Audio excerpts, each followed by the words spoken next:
তোমাদের একটা সত্যি ঘটনা দেখাই। এই দেখো ফ্যান, বলো তো কী জন্য? তোমরা তো ভাবছো ফ্যানটা এখানে রয়েছে শখের জন্য, কিন্তু না, এই ফ্যানটা এখানে শখের জন্য নেই। এই দেখো ফ্যানের অবস্থা। এটা কালকে রাত্রির 1:55 সময় এটা খুলে পড়ে যায়। এখানে আমার মা আর বুনু ঘুমায়। তো আমার বুনু এখনও ঘুমাচ্ছে এই ফ্যানটা চালিয়ে।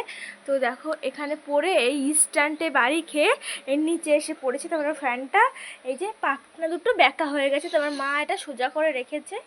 এই যে দেখতেই পাচ্ছ ফ্যানটার এরকম অবস্থা। ভাগ্য ভালো কারোর কিছু হয়নি। আর এখান দিয়ে দেখো, আর এখন এই ফ্যানটা চলছে আর এখন ঘুমাচ্ছে। আর এইখানে আমার মা ঘুমায়। তো এই যে জানলার পাশে একবার আমাদের বাড়ি চুরিও হয়েছিল, ডাকাতি। তো কি করা যাবে বলো? 5টা সোনা, 2টো আংটি, দুটো হচ্ছে কি যেন ব্রেসলেট বাবার বিয়ের, তো সব নিয়ে চলে গেছে। আমরা আর কিছু করতেও পারলাম না। তো দেখো তোমরা সবাই সাক্ষী থাকো এবার।